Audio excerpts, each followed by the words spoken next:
welcome to SpyHards podcast, where your hosts go deep undercover into the world of spy movies to decipher which films make the NOC List. But remember, this information is strictly for your ears only. I'm Agent Scott. And I'm Cam, the provocateur. And Cam, we are joined this week by someone very special. That's right, we are.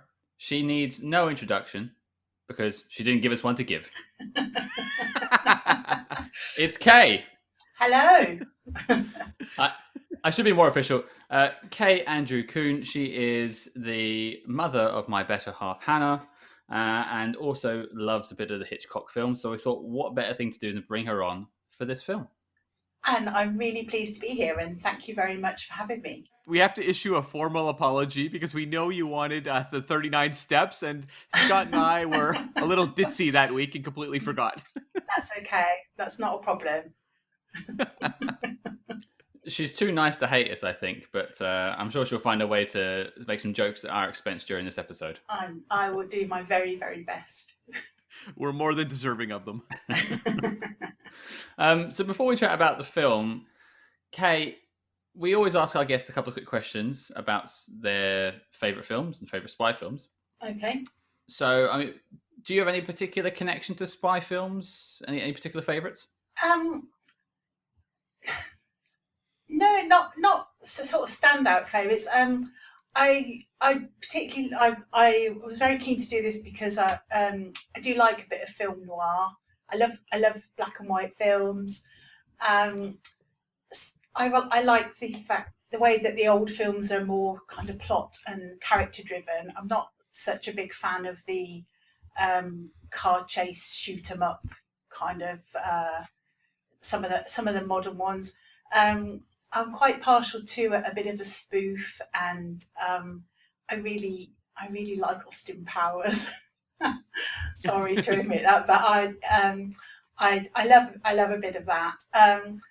One of the ones more recent ones, I guess. I really liked Tinker Tailor Soldier Spy. I thought that was absolutely fabulous.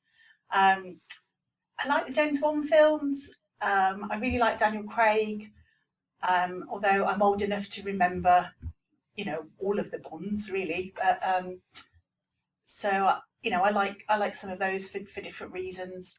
If you had to pick a favourite Bond, I mean, you mentioned Daniel Craig. Would that be your go-to, or do you have a favourite? Well, you got to love a bit of Sean Connery, haven't you? And he's always was kind of the Bond from my kind of youth, I suppose. But I do really like Daniel Craig, and I really like the way the newer films are quite not as gadgety and a bit sort of grittier, and I think he brings something really interesting to the role. It's maybe not as cartoony as some of them, if you know what I mean. So what you're saying is Moonraker isn't your favorite James Bond movie? It isn't, no. Probably. Once they went to space, they went too far. Probably. I mean, I like space stuff. You don't get me wrong, but it's not my favourite one. Well, it's actually worth mentioning as well. Kay is a massive Trekkie too. Oh wow! Well, there you go. Well, I do. I'm not ashamed to admit it. I love Star Trek. And she liked Discovery and Picard, so we have nothing more to talk about on that subject. Yeah. Yeah. Yeah. End of. Yeah, that's that. That's it.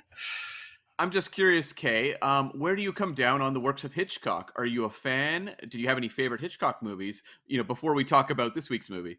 I don't like the horror ones particularly. Right. So like Psycho, for example. No, I can see that they're very well done. Don't patronise Alfred Hitchcock. I can see the how well there are good things about them, but I don't enjoy those. I think I've probably seen Psycho. The kind of the classic sort of kind of spy ones at North by Northwest, 39 Steps. I like all those. Right. Where do you come down on sort of the tone of his movies? Do you appreciate the ones that are a little more comedic, or the ones that are more serious, or are you good with either one, just depending on whether they're good or not? I think so. Yeah, like I said, I'm really interested in the plot and the characters and how he tells the story. I mean, I've done some writing for the stage, really, not screenplays. But when I write, I see it in my head like a film. So Hmm. it's kind of really important is how you tell the story, and a lot of things somebody's watching, uh, they don't actually, they don't see that they're aware of it, but they're not aware. Do you know? I'm a bit confused with how I'm trying to explain this. There's ways of portraying something that the audience are unaware of how you're doing it. Well, I think that brings us beautifully, Cam, onto what we're doing this week. That's right. We're doing 1946's Notorious, starring Cary Grant and Ingrid Bergman, and directed by Alfred Hitchcock, the man of the hour. Yeah, again, it's one of those Hitchcock films I hadn't seen, but I barely had seen any of his work. But before we get into that, I will read out the letterbox.com synopsis. Now, we've had a trend recently of some of these older films having very, very long synopses. Any bets? This one can be summed up very quickly. This better not be more than about 5 sentences.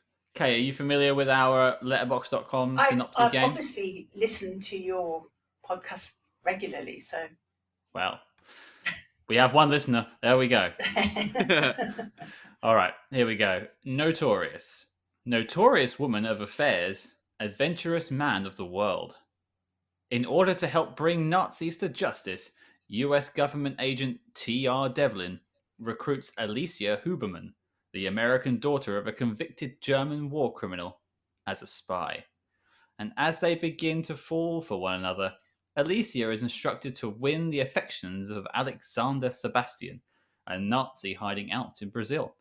When Sebastian becomes serious about his relationship with Alicia, the stakes get higher, and Devlin must watch her slip further undercover. I kind of like the slip further undercover. That's pretty badass, actually. To be fair, there was no comma there. I did that myself. Oh, well, nonetheless, I appreciate it. I think that was too long. Yeah, it's a little bit long, but it's okay. It's B plus, B somewhere in there. Well, okay, I hadn't seen this film, so I'll stay out of this bit. But Kay, you're our guest. Had you seen this one before? I don't think I had. No. It does look like the kind of film that has been played on TV before, though. Like, I feel like I might have missed it at some point. Yes, I think so. I'm sure it's been on at some point in the last 50 years, but maybe I didn't fancy it. I don't know. Mm-hmm. Cam, I believe you have it already on Blu-ray. So, what did you know? Yeah. So I watched this movie some years ago, probably in my early 20s, late teens, when I went on a spree of watching Hitchcock movies.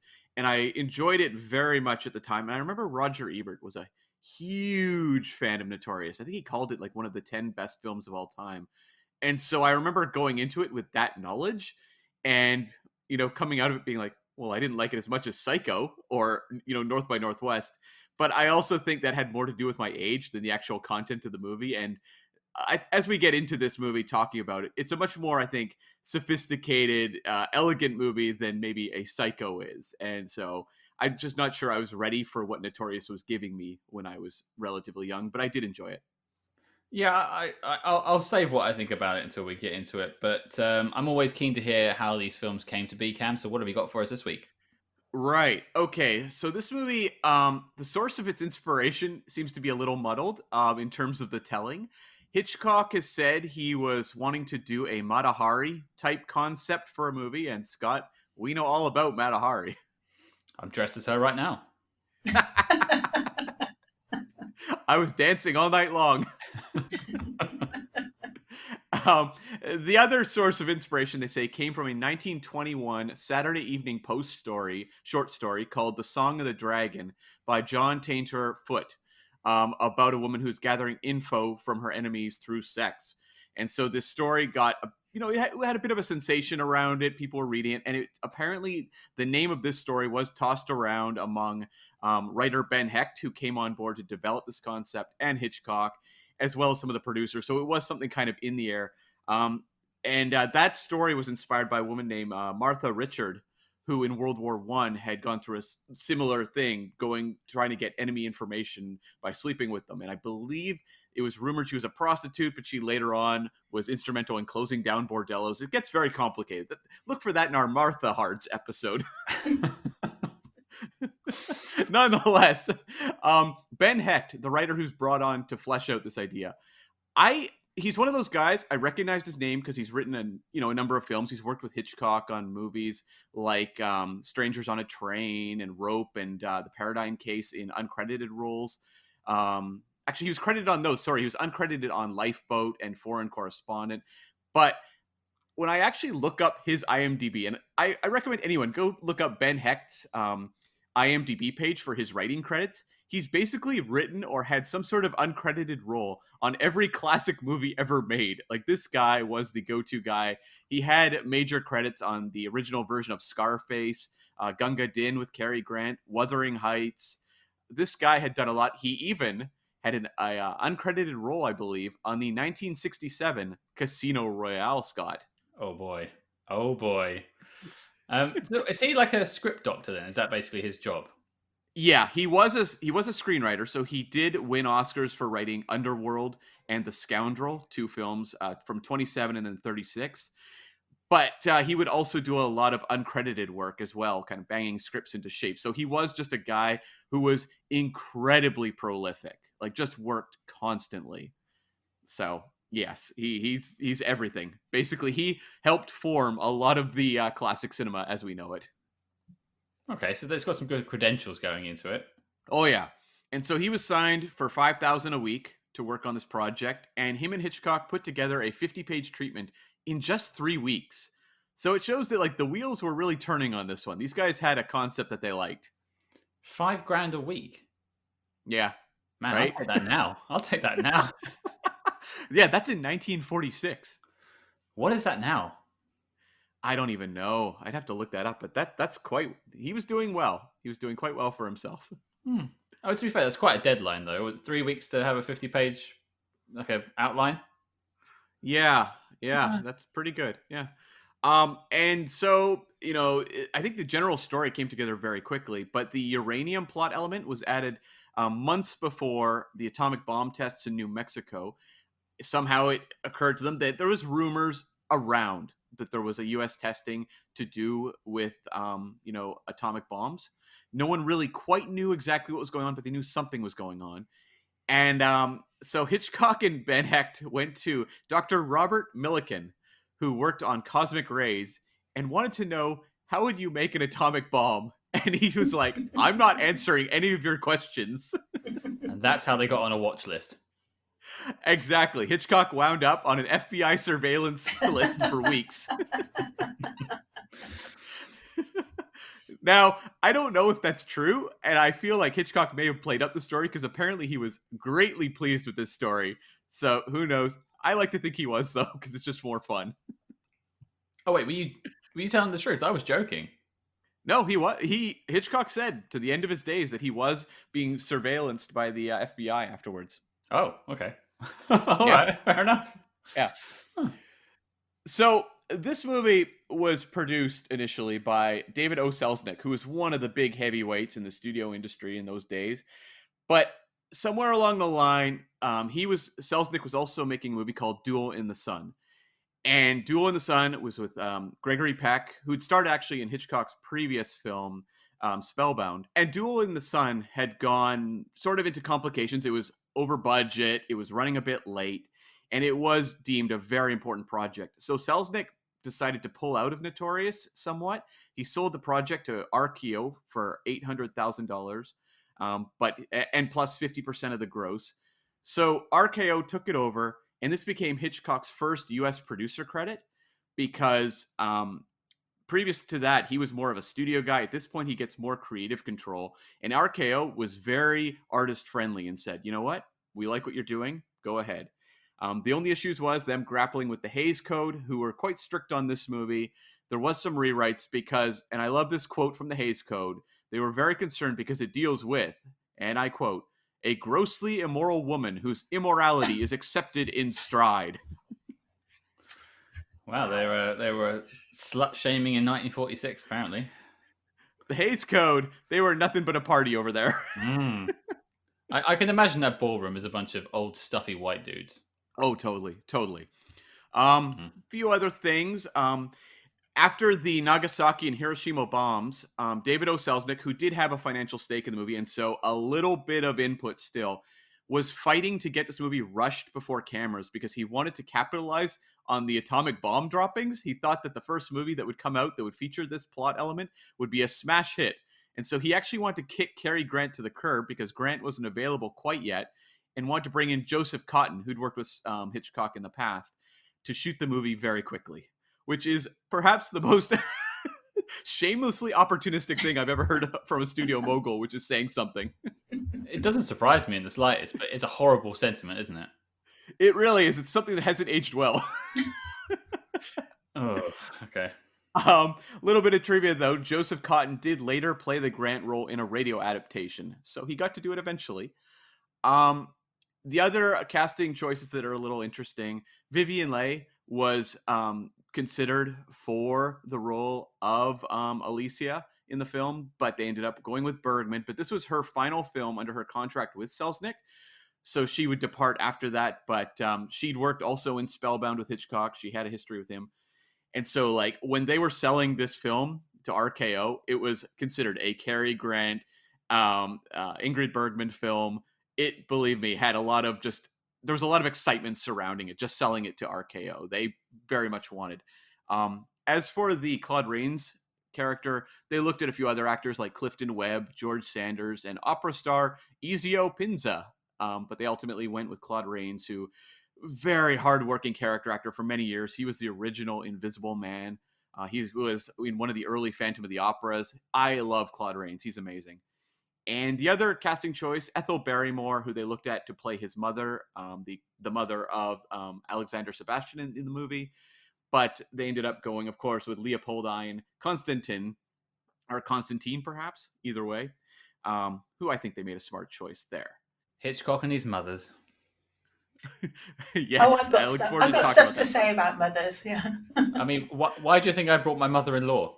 Yeah. She's just like quietly smoking, eyeing you down the whole time. I'm just embroidering something here as a quiet. That was how we first met. She was just judging me from the corner. Now, this movie is released into theaters in 1946, and I found a fact on that year that I did not know. Did you know that was the all-time biggest movie year ever? Ever. It's never been topped. This is right after World War II, so you have all these soldiers coming back. There's a lot of employment in the U.S., and so they have disposable income. Listen to this stat. More than 80 million people, or 57% of the American population, went to the theater every week. That sounds like a great stat, and that's 50% of the population. But then, are you saying the numbers from this year beat like Endgame year? Oh, hell yes! Like nowadays, we get, I think it's something like 11% go weekly, something like that. It's maybe even less. Good grief! Well, that's great. It's a shame that we've sort of lost that now, but I just didn't think they had that many cinemas in those days. And that's every week. That's not, Endgame is one weekend. This is every single week people were going pretty much through 1946. Sorry, I have no wit at your comeback. It's just such a really cool stat. I understand though. People are just happy to be home. It makes you think maybe that's what this next year is going to be like post coronavirus. I don't know if it'll get that high, but it's pretty exciting stat. And even starting in 1947, it started dropping, and it just went on a downwards trajectory to nowadays. Because 1947, all those soldiers who'd come back, they got married, they had kids, income was being spent on housing and children.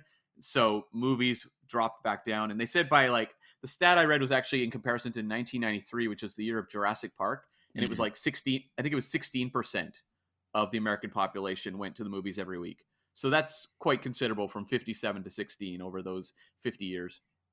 I wonder how affordable it was in those days. I think it would be quite affordable. I mean, it was not like nowadays where movies are like $20 a ticket or something. Have any of us ever gone once a week for a year? I No. have pretty much, yeah. Okay.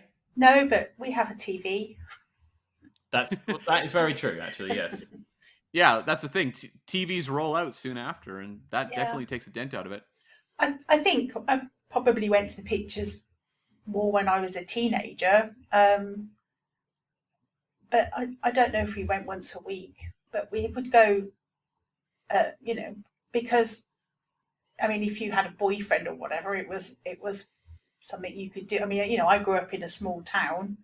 There wasn't anything else to do.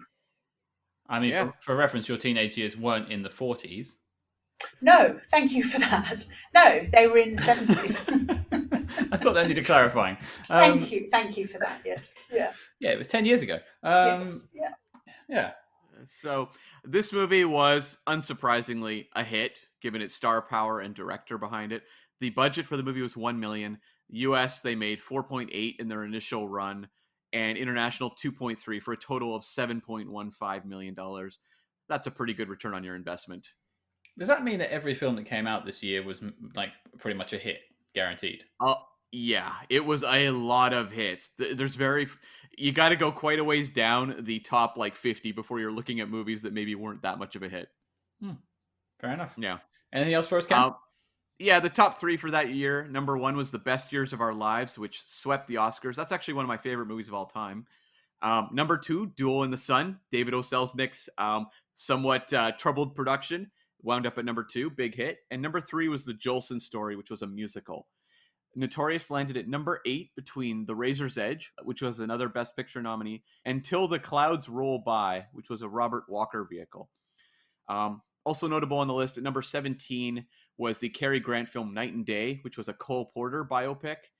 And a little further down the list at number 60, around there, because it gets a little hazy when you're looking at numbers when you go down the list. But around number 60 was Angel on My Shoulder, which was a Claude Rains vehicle, as was Deception around spot number 70, also with Mr. Rains. And just lastly, this movie scored 2 Oscar nominations, one for Claude Rains for Best Supporting Actor, and one for Best Original Screenplay. So there you go. That makes sense about Claude Rains. It was interesting earlier you said that they sort of sold the package of like Cary Grant, Ingrid Bergman, Alfred Hitchcock. But, I mean, wasn't Claude Rains a big name by that point? He's a very well-recognized name. People know who he is, but it's kind of like saying, I don't know, Steve Buscemi. We all love Steve Buscemi, but a studio wouldn't necessarily sell a movie because of Steve Buscemi. You know what I mean? Is it Buscemi or Buscemi? I always say Buscemi, but whatever you prefer. Steve, let us know. Yeah, let us know, Steve. Okay, that makes sense. Because he was I know Ingrid Bergman and Cary Grant, but hearing RKO and Claude Rains in the same film gave me Rocky Horror flashbacks. Oh, sure, yeah. A bit of a deep cut there. All right, let's get into it. Kay hadn't seen it. You're our guest. What did you think? I watched it twice this week. The second time I watched it, I got a lot more out of it. I wasn't sure what to expect. On paper, it sounds okay, I guess, but actually, I enjoyed it quite a lot. Actually, there were lots of things. I don't know. I don't want to say too much now because I guess we're going to kind of talk about different things. But I liked the character of Alicia. I thought she sometimes the heroines don't have as much subtlety, but I think she's a great actress. I think she brought quite a lot to the role. I'm really interested in female roles in these films and how they're kind of portrayed. So I found that really interesting. I found her more interesting than Cary Grant. I was a bit looking at it now. You think, well, how come both those guys? Why aren't either of them married? And why does that man still live with his mother? Yeah, very good question. I've got that written down too. And yeah, there were. I wrote down quite a few things that as I as I watched it. But as a story, I thought it worked. I thought it was quite a decent story. I thought there was some really interesting ways the film was told. I think it shows sort of the attitudes of the time are quite a little bit different now. So that's always that's quite interesting, that the particular time that it came out. I think it reflected the times well. Well, it's just interesting that you didn't like it the first time round. That's of what you said there. That sort of jumped out at me because I won't get on mine yet. But like, so you didn't mind it then? You say on the first time round. I watched it and I just thought, it was okay, and I thought, well, I don't know if I'm going to find much to say about it. On just first kind of, I just watched it without a pen and just kind of watched it as though I was watching a film. But actually, when I watched it again a few days later, I'd had a chance to think about it, and when I watched it again, I was able to kind of look for things that had struck me later, or I saw a bit more in it, I think, if that makes sense. No, I get that completely. Cam, I'll throw it to you. So this is one that I've watched many times over the years, and the richness of this movie just continues to wow me. Like, I sat down last night, watched I have bought the Criterion, or actually I got it for Christmas, I should say. I should thank my parents for this, actually.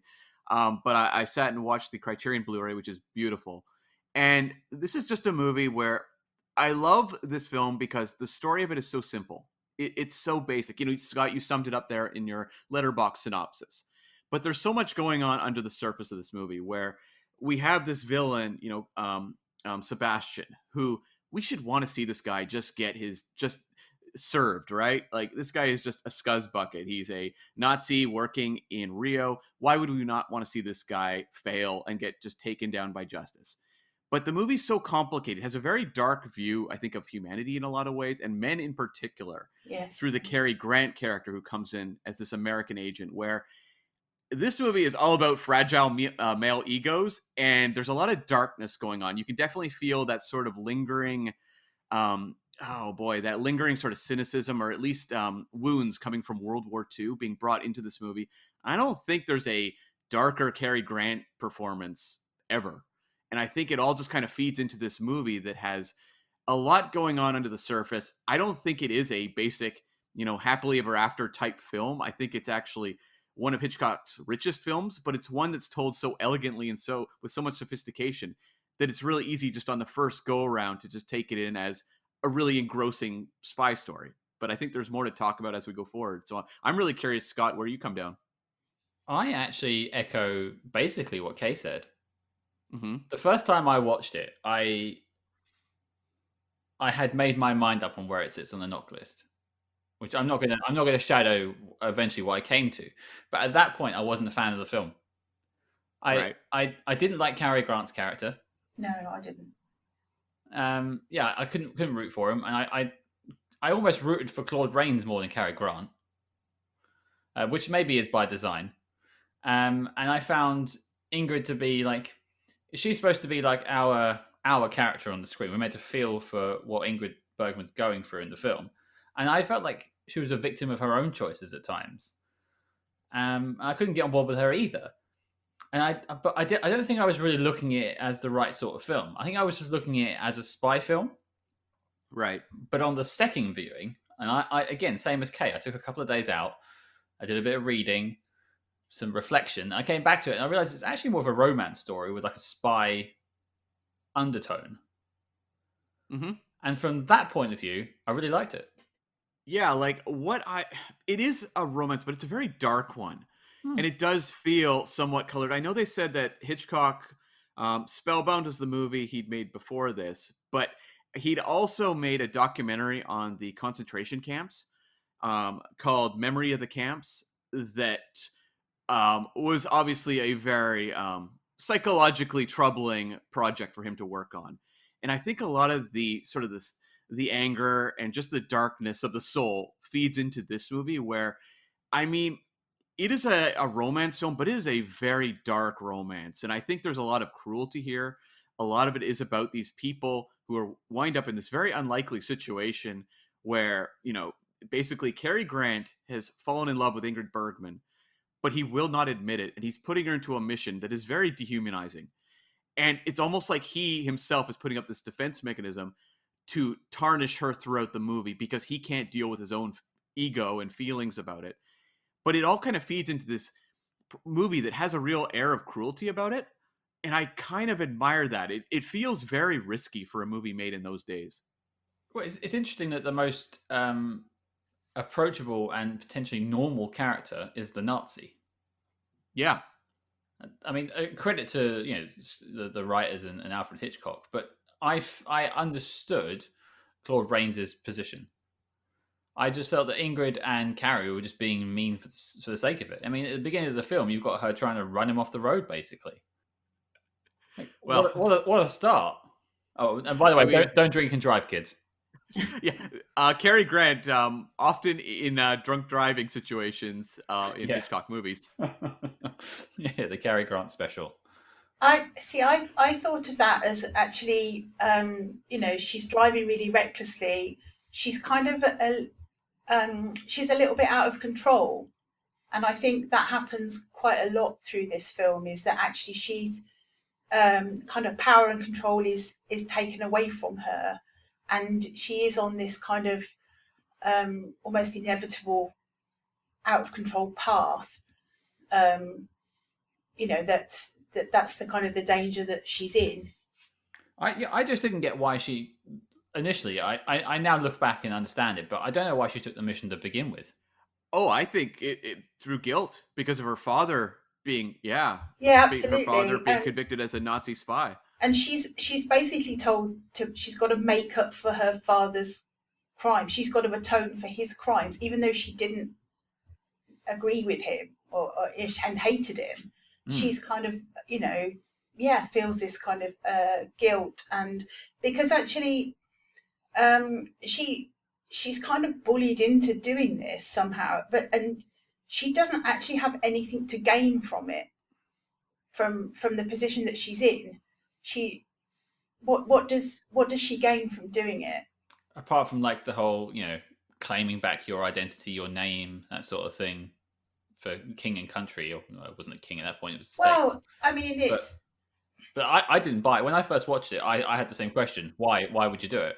Yeah, she's not doing it for like necessarily because she wants to be patriotic or whatever. I think she's kind of browbeaten it into it, really, and because Cary Grant sort of rejects her. She doesn't love Sebastian. She's. I just feel like she's quite a fragile character, and I think she's kind of lost control. Yeah, I'd agree, and I think it's very telling, that scene where we first are introduced to Cary Grant, where he's just sitting. We don't even see his face; it's just the camera behind him, as she's kind of staggering around this party. And this is a woman who's obviously having just real issues with maybe her conscience, but this issue with her father being convicted, I think, is really weighing on her, and it's making her self-destructive. And it's almost like she's playing right into Cary Grant's hands, the way that what they're looking for in this agent, this woman who they can keep saying, "Oh, you're just a train wreck. Oh, you're just, you're just like, he constantly goes at her about drinking, for example, or just her behavior being chaotic or what have you. It's almost like manipulating her into this mission because, hey, whatever, you're just a mess. You won't be able to figure yourself out. You can serve your state and make yourself a better person this way, even though the mission is more cruel than anything towards her. Yeah, absolutely. And I mean, the Notorious in the title is she's instantly seen as this notorious figure because of what her father's done. She's clearly educated. She's wealthy. She doesn't have a job, does she? She doesn't have to work. She lives in quite a privileged world, but she doesn't have any real. It seems like she doesn't have any real friends. She doesn't have any family. She doesn't have a mother to guide her. She's kind of a little bit adrift, and I feel that, you know, they take advantage of that, and that's maybe she's clinging to a father figure type.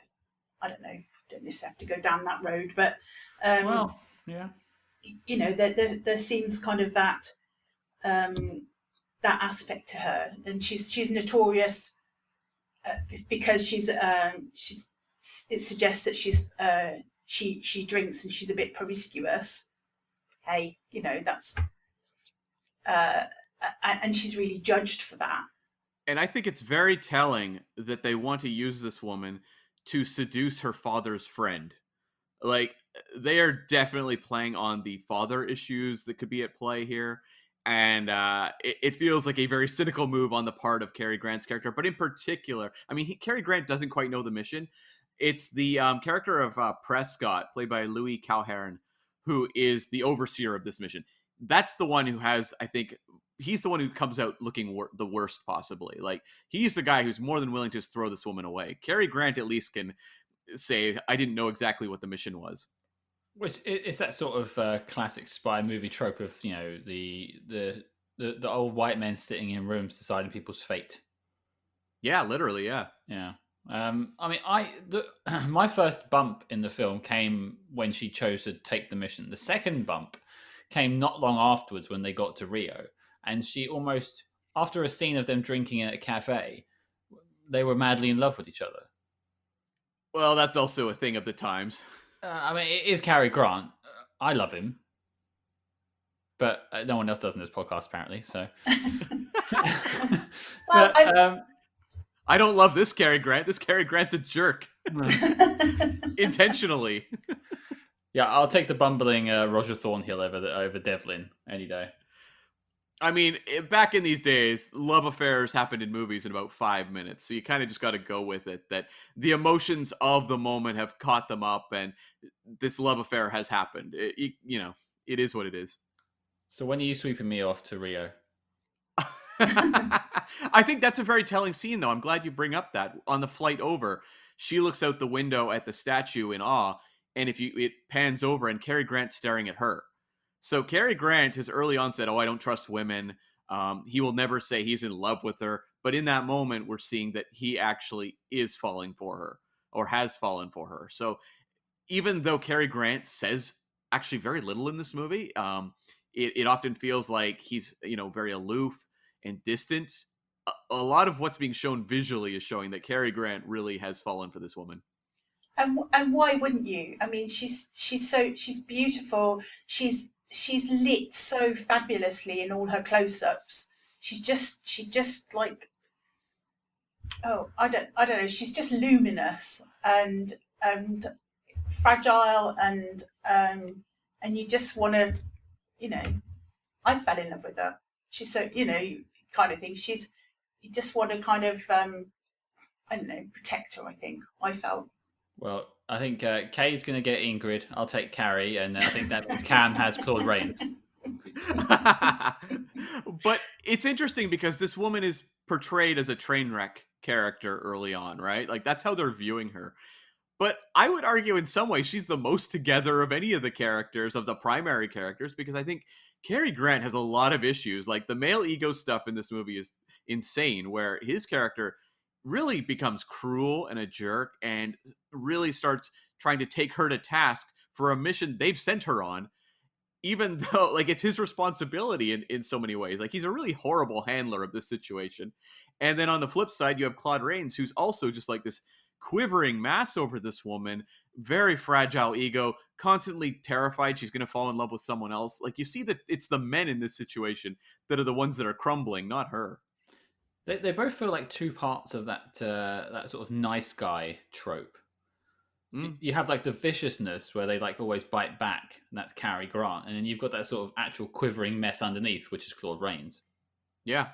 I wonder if Alfred just got through a breakup or something like that. Or... I don't think Alfred he was married by this point. He was married to his wife Alma for most of his life. I mean, I don't know that Alfred Hitchcock had like a rich dating history to draw upon for these sorts of stories. He wasn't a looker, was he? No. And he always said, like, I actually saw an interview clip where they asked him about when he was young in love affairs, he's like, I was a loner. And that's all he said. So there you have it. And that's when Cam became a big fan of his work. I have a portrait of him staring down at me right now. I don't know if you're joking, but I believe it. No, I don't. It's just a mirror. Yeah, that's right. And there's a single solitary tear coming down one cheek. Well, I guess we should get on to the individual performances, but I did want to touch on one thing before I move away from it. Kay was saying about how Ingrid was lit, and there's lots of amazing camera shots in this film, and I'm sure we'll talk about a few more of them later, but the one where Cary Grant's character is playing her the record, and she emerges from the bedroom, and she's like starts off in darkness and comes out into the light. I mean, that's pretty good for 1946. I mean, Hitchcock is one of the great visual stylists, and he's working with Ingrid Bergman, who audiences have fallen in love with because of Casablanca just a few years before this. So they would have had that movie in mind, I think, while watching Notorious. And a scene like that is making this actress even more iconic. Just a shot like that. Like, he is designing shots as to how to make her look incredible, how to make all the characters look iconic just on their own. I just want to see more shots to the back of Cary Grant's head, please. Well, you also see a shot, though, from the back of Claude Rains' head later in the film, where he's embracing with her and she's trying to hide the key, and it's her looking over his shoulder and dropping the key on the ground. So once again, the men are often shown in her life just from the back, kind of faceless, right? Yeah. So that's interesting. Yeah. Well, let's get on to some of the people. So Cary Grant's here as apparently T.R. Devlin, according to the synopsis, but I never heard that in the film. Yeah, I just have Devlin on IMDb. Yeah, same. But again, every time I've seen Cary Grant, he's never let me down. Well, he's one of the great movie stars, right? I'm just curious, Kay, did you have any experience with Cary Grant going back, unrelated to Hitchcock stuff? A lady doesn't count.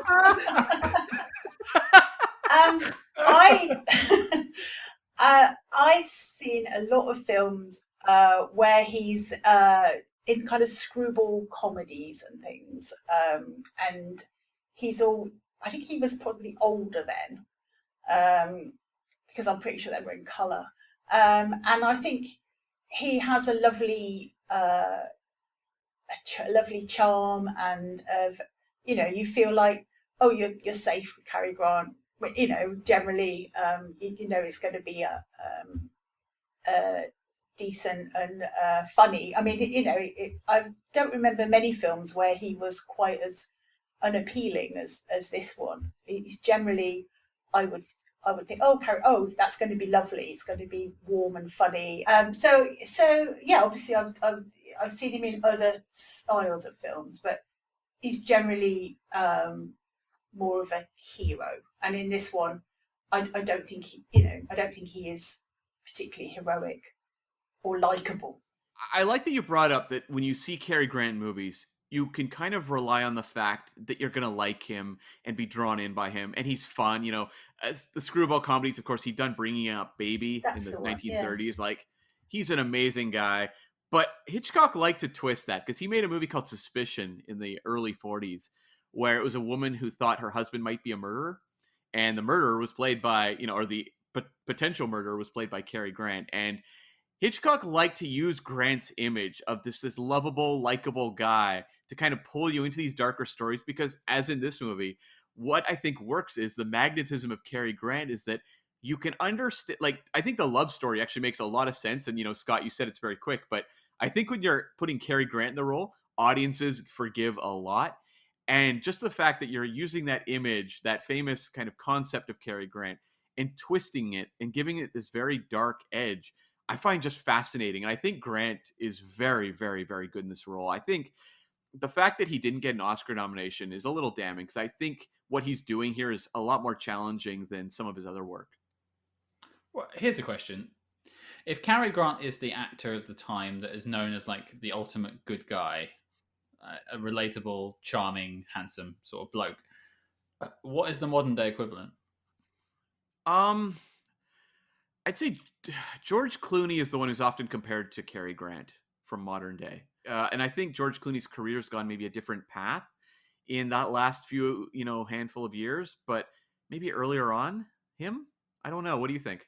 I was thinking up the question, trying to think of an answer, but I actually haven't got something. I'll come back to you later if I do. Kay, Joe, any ideas? Um, maybe Tom Hanks, but those maybe not quite as a romantic hero.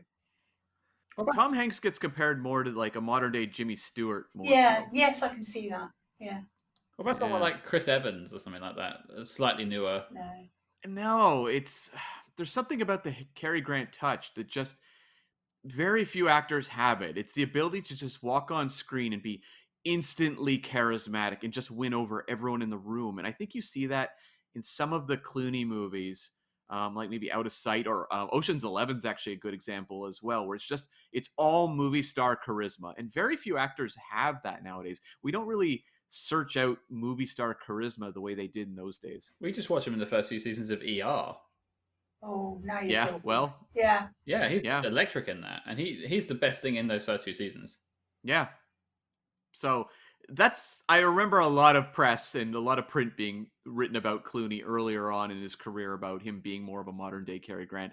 I think a lot of that was by design. They looked at what role this guy could fill and tried to put him on that path, but he obviously went into doing his own thing as a director and wanting to choose movies that were more challenging, like Syriana, for example. But I think he's maybe our closest. Well, okay, we've got Ingrid Bergman up next. For me, she is the star of the film. Oh yeah, easily. Yeah, I know Cary Grant gets top billing, but I think that's more just to do with the time. Well, often female actors were actually ranked first on notices. I just think at this point, though, Cary Grant is a mega star, so he's going to get top billing no matter what. It's kind of like a Tom Cruise or something. They're going to get top billing. That makes sense. I mean, it's interesting you mentioned Mata Hari earlier on. That she feels like, and she even mentions the sort of Mata Hari type. You feel like this character is born to die. So it's amazing how she narrowly escapes it in the end, because basically her fate is sealed. Oh yeah. I genuinely thought that she was going to die in the end. When the first time I saw it, I was like, oh, he's going to say he loves her, and then she's just going to die in his arms or something. I was quite expecting that. And like Ingrid Bergman is one of those actresses that was very good at playing women who the audience instantly loved, who had a series of bad things happen to where the sympathy just got more and more deep.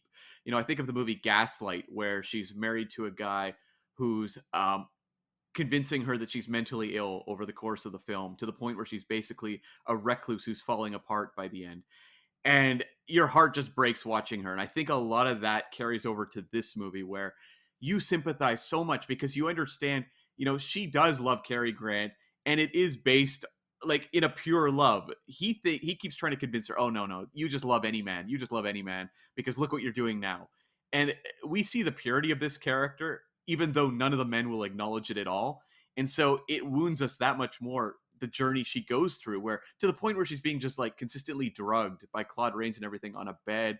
You're just like, oh my God, this poor woman, get her out of here. Yeah, because there's that moment in the film where it could have gone a different way. I think that when they're going to have dinner on the balcony. She's going to try and cook a chicken. I've got to go and I've got to go out. I'll bring back a bottle of wine, and then in the space of however long it takes him to come back, and then the whole sort of trajectory changes. I mean, she was, we have these conversations where she says she's, don't you believe a woman can change?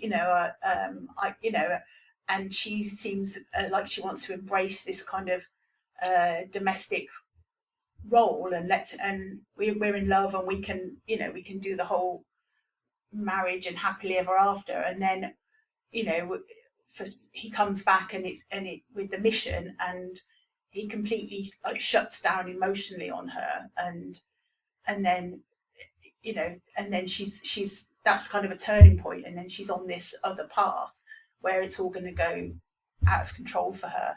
So you feel like, oh, she wants to change, she wants to be the good little wife or whatever,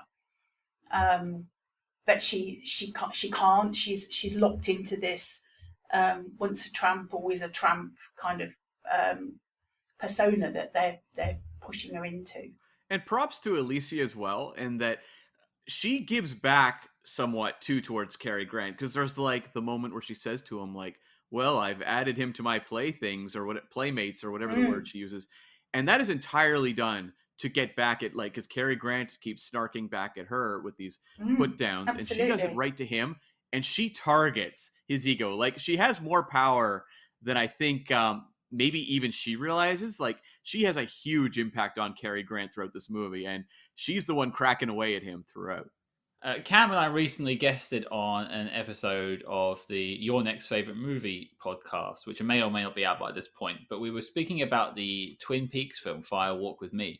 And you just think about the character of Laura Palmer and how you want to go in there and save her. I think Ingrid Bergman does exactly the same thing with this film. And that's credit to her, because you could just watch her destruction and you want to try and save her, and you want Cary Grant to turn up at the end and whisk her away. Yeah, you totally do. And I love the visual motif of this movie of staircases, where the danger is her constantly going up the stairs, whether dragged up or walking up on her own volition. And the freedom is her walking down the stairs, descending them. And on the flip side, Claude Rains, his demise is both going down the stairs and then having to go back up to face his colleagues who are probably going to kill him. Absolutely, he gets killed 10 minutes after that. Oh yeah, him and his mom. Yeah, I agree. Which brings us quite nicely onto Claude Rains. Claude Rains is amazing, guys. He's fantastic in this. He's the most approachable person in this film. I could see myself as Claude Rains, except the Nazi bit. Sure. And there's a little detail too, in that, like, the group he works for, they mentioned he worked for IG Farben, which IG Farben was like a pharmaceutical and chemical company that actually manufactured through their subsidiaries the gas that was used in the concentration camps. So it's interesting that they're working in details like that for this character that are incredibly dark. And they actually edited that out in earlier versions of the movie, and it wasn't till a little bit later they put it back in. But this is a guy who is in every way unsympathetic. He is just a nightmare of a human being. He's working on an atomic bomb with fellow Nazis. This is just a horrible guy. But why do we sympathize with him? I think it's all Claude Rains' face. There's so much they found humanity in this character. He is wounded by the fact he was in love with this woman. She was not interested. She comes back into his life, and he can't convince himself that she might love him. Like, this is a broken man, but it's all carried on Claude Rains' face, and it's so compelling to watch. It's a genuine human reaction. He put himself out there, and he was betrayed. We can all understand that. Yeah. And what I love, too, is when he realizes he's betrayed. He's not a stupid character, which I also appreciated, which, he realizes that the key's gone missing. He knows what's happened. He goes down, investigates, finds the powder on the ground and the piece of the glass. And what does he do? He just, like, goes up and, like, wanders into his mom's room and sits in a chair and just needs to talk to her to try to make everything right. Like, this is a guy with a lot of issues, and it's just always fascinating to watch them play out on screen. I think he's one of the richest villains in Hitchcock movies, if you even can look at him as a villain in the same way you would some of the others. Yeah, and I think that distorted kind of close-up of his face when he admits that I was married to an American agent, and there's that sort of really strange angle, and this sort of it really shows his agony of that he's been betrayed, and also I think he knows that actually we're going to have to kill her. He knows that, and there's that sort of really weird kind of close up from above, I think it is, and he looks like a gargoyle or something in this kind of like spasm of pain on his face. It's interesting, Kay, you mentioned that moment, because it's the exact same thing that Cary Grant's character has to go through when he finds out about the mission. At one point, both these guys have to put their love to one side and deal with their job.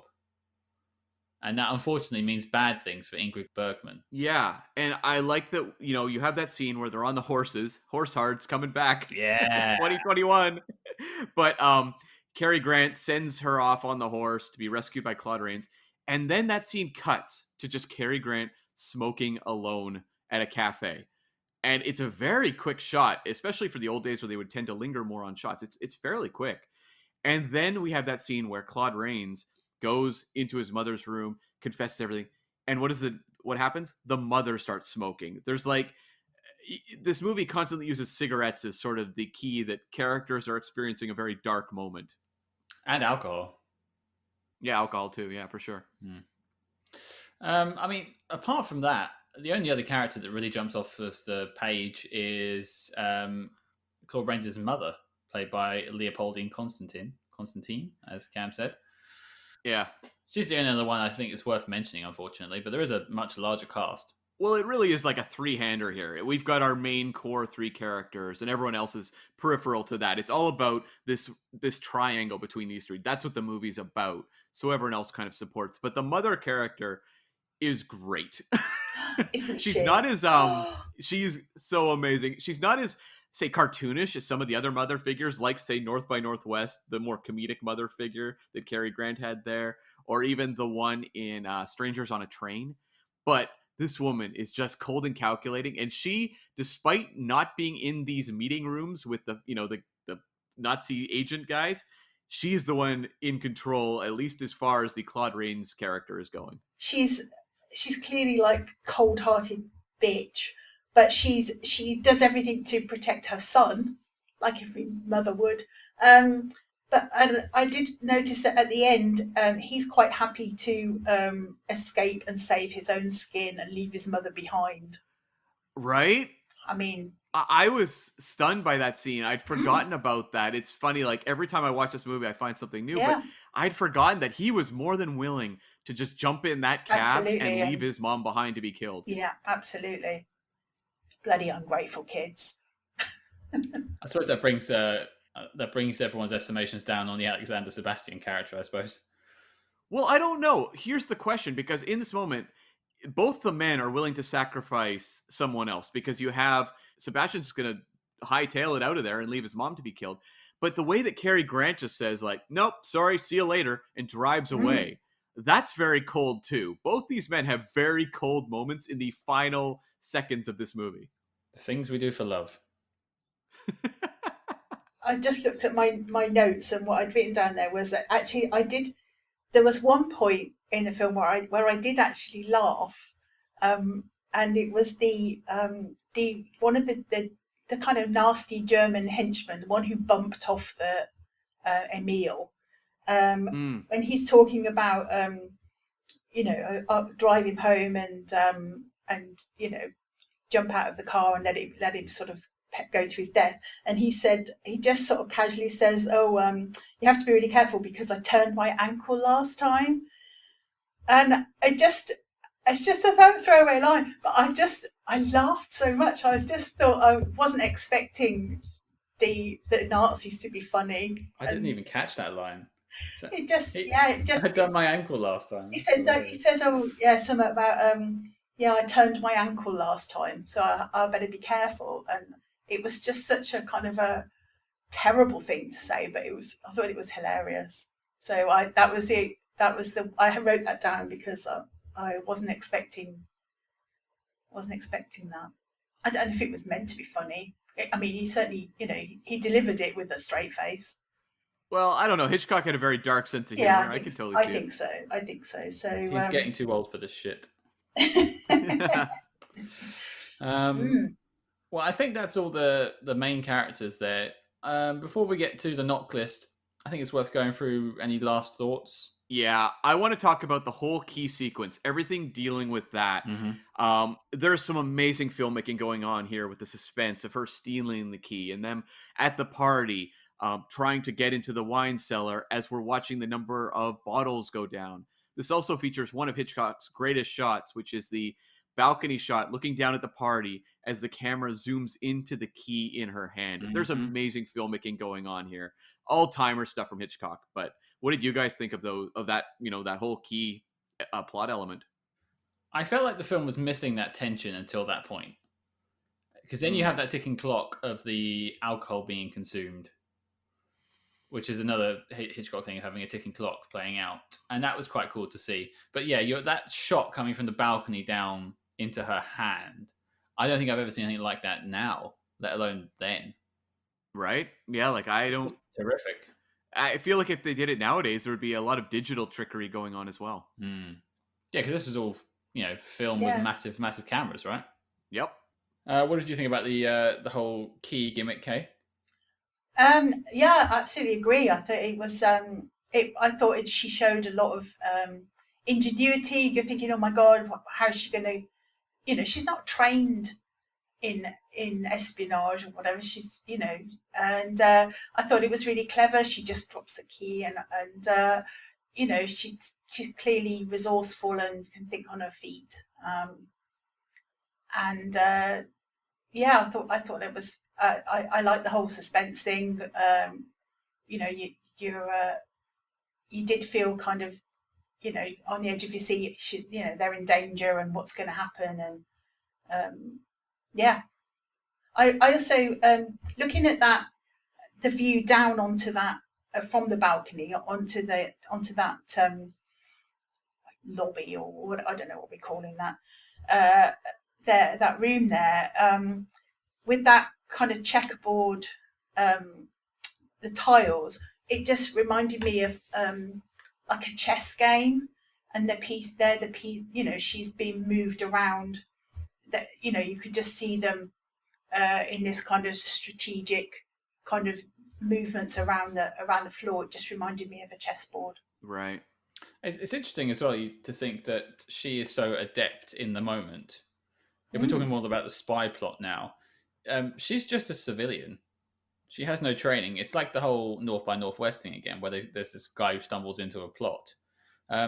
She figures a lot of stuff out by herself. She sussed out she's being poisoned just because someone forgets to grab the wrong drink. Yep. She's quite intuitive. She also clues in when the character Emile is pointing at the bottle. She's the one that's like, wait a second, something's up with these bottles, and I don't know why. A lot of the fact finding is her. I actually think, if we're going to talk about spies, I actually think Alicia is a pretty good agent. I would agree, because on my first viewing, and this is probably one of the reasons why I had trouble with the film, I didn't understand the whole bottle thing. Okay, yeah. Maybe I didn't catch her glance at it, but I just remember the scene of them sort of telling, is it Emile, off and being like, "Why? What did he do?" And then they kill him. I just thought, what? Why is he dead? And I never got it. And it was only the second viewing that I sort of caught that glance, and obviously had seen what happened to the bottles in the late bit of the film. So I'm not a very good spy, apparently. I do think Notorious is a movie that benefits from rewatches. I think you guys would probably agree, right? Absolutely. Yeah, if I'd just done the one and got on this episode, it would have been more of a dire affair. Well, when we talk about Hitchcock movies, we're often talking about, well, on this podcast in particular, we talked about North by Northwest and 39 Steps. Those movies are much flashier than Notorious. But I think this movie has a lot of more interesting things going on under the surface. Like, those movies are blockbuster entertainments. This one is a character drama, a much deeper spy film that I think you have to actually analyze and break down much more so. It's far more cerebral than those two films, which are basically Man on the Run. Yeah. Which is actually quite interesting that Kay came on, because she doesn't like the sort of more action-y films. I don't hate them, but I don't. I find them a bit boring sometimes, when I'm just thinking, oh, just get on with the actual acting and stop punching each other or crashing into stuff. Find that really, I'm gonna say, lazy. And I think I'm clearly not the audience for that, as I'm not a 15-year-old boy. Oh. And yes, I am. And you've cut me off. The only interesting thing I had left to sort of talk about is, did they not know how to kiss in 1946? Okay. There's an answer. I'm glad you brought that up. Yeah, there is. Well, okay, so maybe talk about your observations of the kisses in this movie, Scott. Like, what jumped out to you? Well, there was a scene, the one on the balcony, which is quite a sort of protracted scene of them kissing, talking about dinner. He takes a phone call whilst they're still kissing. But they're not actually kissing. They're just kind of touching each other's face with their lips, which I suppose is kissing. But I don't know. It didn't feel like kissing, and it felt a bit weird. Like they were missing each other's mouths all the time, and maybe I'm doing it wrong, Cam. I don't know. Now, Kay, what do you have to comment on this? Well, I also wrote down what is with the weird kissing. So I did look that up, and it's because of the production codes. They're only allowed a 3-second kiss. So that's why they cut it up into that sort of weird stop and go kind of thing to get around the 3-second rule. Yeah. And also, this movie was marketed as having, like, I think the longest kiss in history at that time in movies, because of the fact it's a prolonged scene, and Hitchcock shoots it all, I think, in one take almost, doesn't he? But I'd have to go back and check the tape on that one. But the fact that it's these characters constantly entwined, they keep kissing, and so it's this protracted scene of them kissing, but they can't hold the kiss longer than 3 seconds. So it makes this romantic scene feel a lot longer than maybe what is actually visually happening on screen. But back in the day, this would have been quite saucy, Scott. Oh, I felt the sauce. It's just not the kind of sauce I'd like. Yeah, I wouldn't eat that entree. But Scott was like, I wouldn't blow out my forbidden candle for this. I didn't think I'd hear that joke again. Good old Matt Harry. But no, I just wrote down, like, yeah, do they know how to kiss? Is that how they kissed in the 40s? Because I'm not gonna ask you. I'm not doing that joke. I don't know. No. But, like, I don't know, because people talk about, like, French kissing, and I just thought maybe is this like a style of kissing, and that's what I looked into, and it obviously wasn't. And then you're telling me it's the Hays codes, which makes way more sense than what I looked up. I just ended up with people kissing in, like, 40s videos, which is the most bizarre thing to watch. But yeah. The censorship code was very strong at this point, and so, you know, the actors had to remain completely standing up the whole time. There could be nothing where it's going to imply they're going to be laying down. You may notice this is a movie about a woman who has to prostitute herself to another man, and there is really no allusions to sex whatsoever throughout the film. We just have to take it on faith it's happening, right? Yeah, you've assuming that they've slept together. And yeah, was that the hint at the racetrack? Yeah. Oh, yeah. That's what she was getting at. Thing. Yeah, that's what I took from it, because of, like, Playboy playmates and stuff like that. But okay, well done in that sense. They got the message across without saying the word. Yeah, and I mean, the Hays Code, as I said, was really cracking down on this project initially before they started shooting. So they would have had to work around it, and that's what I kind of love about old movies, is the way they dance around the censors. And when you look at the actual what this movie is about and what it's selling to an audience, to get that through on basically a G rating or a PG rating or whatever you want to call it in those days, that is pretty impressive. Okay, well, I think that wraps me up for any additional thoughts. Kay, what have you got for us? I was interested in how they told the story and how they used the different locations, and I'm quite interested in kind of male and female spaces and how they use that. And traditionally, female space is in the house, in the kind of domestic setting. And when they're quite early on in the beginning at her party, she's Alicia says she's stifled by being indoors, and that's why she wants to go out for a drive. And so they're driving quite fast, and it's quite a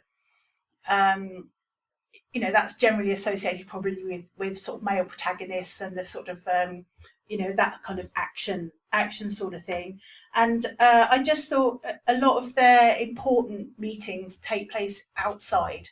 So in the cafe, that they're outside, their first kisses out on the mountain. They do their weird kissing on the balcony, and they also have their argument on the balcony, and they're out riding. And so a lot of their sort of key scenes are outside. So she she sort of says quite clearly, can you get me a maid? I don't cook. She's not domestic, and that also marks her out as, she's not the ideal, American homemaker, ladylike wife that the Preston and his cronies have their wives back home. They're virtuous, kind of presumably church going, virgins or whatever.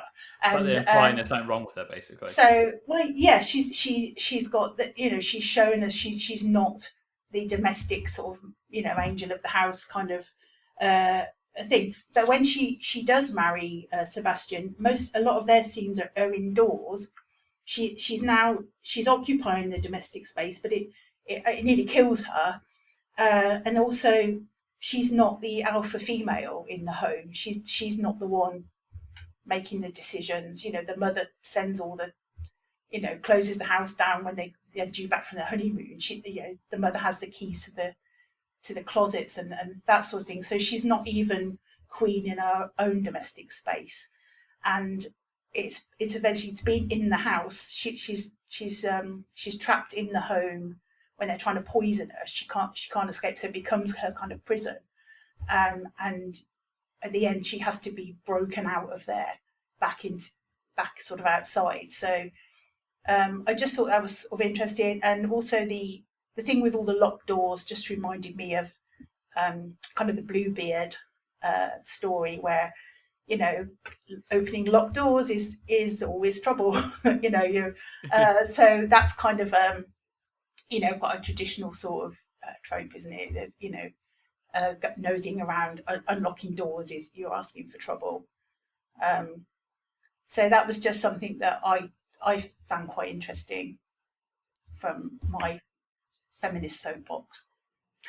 I'd never really, thought about that, but yeah, you're right. Like when she's indoors, that's where the problems really happen, because even with the way she's, set up, it's indoors when her father is convicted. She's indoors when she's drunk at the party, and Cary Grant is basically, going to recruit her for this assignment. It's not until she's actually getting outdoors that safety happens, really. Yeah, absolutely. So that's. I just thought that was interesting. I don't know if it's deliberate, but that was going to be my question. Was it almost feels like a bird in a cage kind of thing? Letting her free is what's good for her. Maybe that's what they were leaning towards. And I didn't pick up on any of this. It feels like it must be a conscious effort, though. Oh, I mean, you go back and watch Hitchcock movies. There's so much intention behind them that it's kind of astonishing, really, how rich they are, because you can just spot the tropes throughout his movies that he continues, but just like individual works have so much depth to them that there's a reason that people continue to rewatch his movies nowadays, even still. Like, they have so much more sophistication than I think people often acknowledge in older movies. His stuff's working at levels we dream of even nowadays. Well, I think that sums everyone up. Cam, any last thoughts? Just wanted to say I really dig the shot too, where she's waking up from being drunk, and we get the shot of Cary Grant as the camera spins around, basically the hangover shot, if you will. Mm-hmm. I thought that was a fantastic shot in a movie with many great shots. I don't think it could take the place of the staircase shot down to the quay, but that was something I wrote down very early in my notes. That sort of dizzying spin shot on Cary Grant. I mean, I almost feel like that must have been harder to pull off than the other one. It wouldn't have been easy, No. right? In those days, it's not the sort of camera you could just spin around. You have to build like a whole thing for it, I would have thought. Yeah. I'm not exactly sure how they would have done that. I'll have to dig into that one a little further, just out of curiosity. But yeah. Yeah, suffice to say, the cinematography in this film is tremendous. It's probably one of the best looking of his films I've seen. I prefer this to 39 Steps. What about North by Northwest? I don't think you can beat the dust cropper stuff. Yeah, I agree. And we should say the cinematography was by Ted Tetzlaff. So let's just get his name out there, because he was obviously a virtuoso on this film. I do have one final thing I'll say. The one thing that I feel like is never quite clicked in this movie is the score by Roy Webb. I think a lot of Hitchcock movies, we acknowledge them for their scores. When we think about North by Northwest or Psycho, Vertigo. I don't know that this one is quite up to snuff with some of the others, but it's fine. I didn't notice it, which it probably backs up your point. Yeah. And did you hear it at all, Kay? Did you make Um, mention of it? no, not really. I did. That's one of the things that did read something about it, and the kind of the use of classical music is supposed to kind of suggest their sort of cultural kind of refinement. But I didn't recognise any of the tunes. So, but no, I didn't really notice it either. Well, I'm definitely not cultured, so I wouldn't have recognized anything. It's a little wallpaper score as opposed to the sweeping scores or the really interesting scores we get later in Hitchcock's career, or even a little before. Well, great cinematography, meh soundtrack. I'll take it. Yeah. Okay, so question time. Does Notorious make the NOC list? Kay, you're up. I'm going to say yes, but don't ask. Have I got to justify it? Absolutely. No, I whether it makes your list or not, I'm going to put it on my own list as something I would probably watch again. So you can do what you like with your list. Well, here's a question for you. It bloody well is our list. Yes, exactly. Would you take this film over the 39 Steps? Yes, I think I would. Wow. So it actually worked out well then, didn't it? There you go. Maybe we planned this. Are you all happy along. now, Scott? Are you happy yes. now? Yes, I am. Okay, Cam, what have we got? It's a big slam dunk yes for me. This is, I think, one of the great Hitchcock films, but also, we talk about, is it a spy film? Is it a romantic drama? I think one concept we're going to revisit again and again is sort of the concept of like the expendable agent. And this is one of the great examples of the female expendable agent story. We talked about Matahari, a movie that didn't make the list, and I felt like it was close. Like it had some really good ideas, but it didn't quite do that as well. We'll have more of these coming up in the future, but I feel like this one is so incredibly well done, and just the way of the male agents versus the female agents and the expectations and how this all comes across in this situation. It's an incredible spy story and a really great portrait of a female spy, I feel like. Okay, folks, I am in two minds about this film, and I'll tell you for why. On my first watch, I didn't like it. I straight up didn't like it. It almost bored me. I checked my phone from time to time. I just couldn't get into it. And so I knew I had to go back and visit it again because I've done that before with these films. And I found enjoyment in the second viewing, or I found things I've missed. And I did enjoy it more in the second viewing. And technically, to me, this is a fantastic film.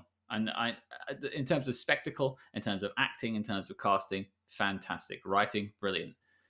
It didn't give me that feeling.